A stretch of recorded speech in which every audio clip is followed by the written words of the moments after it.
and you're doing the updates of the polling currently, and that's where you're getting people all kinds of fired up because that blue line is growing and that red line is receding. What do you see is on the horizon for both the Liberal, the Conservatives, and the NDP party at the federal level over the next 2 to 4 years? What do you see happening? There's going to be a lot. As someone that's been involved with politics for quite some time and has watched governments change, this is what the end of the government looks like. That's just what it is. And I like to do the polling updates, not because I'm trying to sell anyone a fake reality of what the current modern day looks like, but more so that people understand, okay, with this Atlantic Canada messaging, what does that actually look like in the polls, and what does that formulate to with the numbers?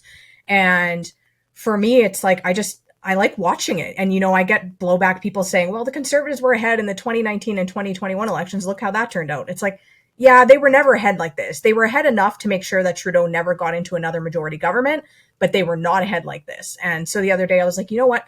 I'll take some historical data and throw it in there to show people that that gap has widened so significantly. I never want to speak on 100% certainty because it would go against everything I know as someone that studies data and analyzes it. But I think we're seeing a conservative majority government on the horizon.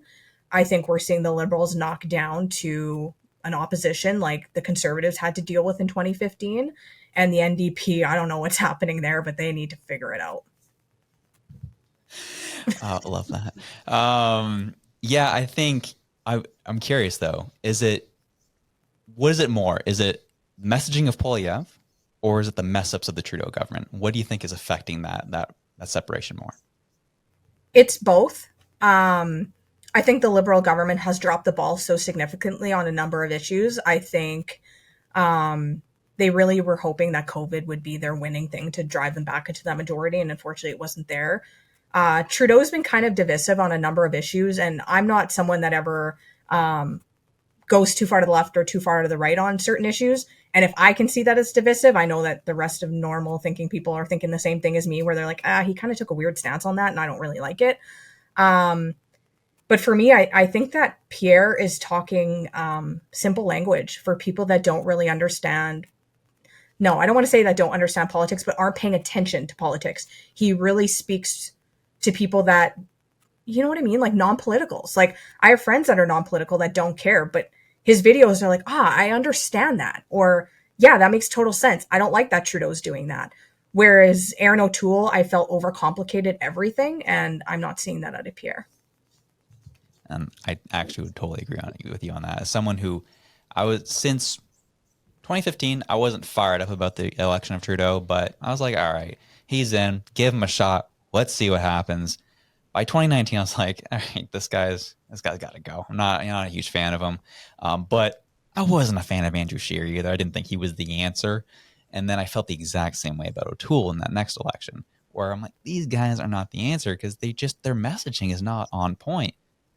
Polyev, I also, I found myself loving Polyev. I've been following him since 2016, 2017, and I've loved him more and more. And then all these, as things started ramping up with the COVID stuff, and then the trucker convoy, and then the Emergencies Act invocation of that, and Polyev kept coming. He kept coming. I'm like, I like it. I love what he's saying. This is awesome. Wait a second. Why am I agreeing with everything he's saying? I don't like this. I don't like this at all. What is happening? His messaging is almost too on point, and it almost makes me a little nervous of what's actually going to happen if he gets powered. Do you feel the same way at all?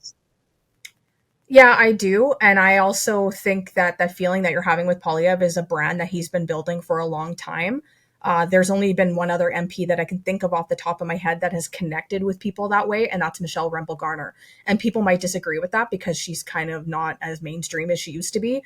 But any day of the week, I think she still does it, where she would go on Facebook Live and just tell people what happened and just be like, yeah, this is what happened. There's no flowery political language that's pre-approved by the whip or whatever. It's just, hey, you're my constituents. This is exactly what happened today. Pierre did that, and now that he's leader, he's doing it on a much bigger scale. And I think that's what's resonating with people. Yeah, definitely. I think that was exactly what I thought with like the Aaron O'Toole situation when he was there. And I was just like, I'm not interested in what you're saying. And then when I was following Pierre, that was exactly where I was like, oh, this is simple. This is easy to communicate. And then a lot of the times that I found that I was like, I felt really interested in him was when he was talking to the media and not falling for a lot of their gotcha moments. And because we all know that that's exactly what they're there for. They're there for that moment that they can throw on a headline and put out there. And he just was not giving it to them.